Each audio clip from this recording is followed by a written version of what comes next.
Kulandela ukushona kwamasosha ayisishiyagalolunye akuleli, okhulumela i-SANDF uthi okwamanje asikakathathwa isinqumo sokuthi amasosha akuleli ahoxe eDRC.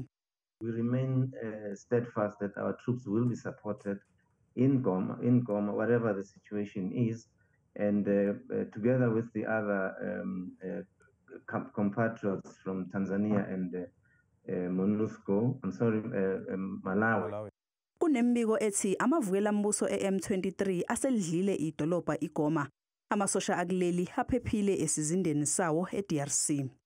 They are safe and they are in their bases. There is nothing to worry about their situation at the moment.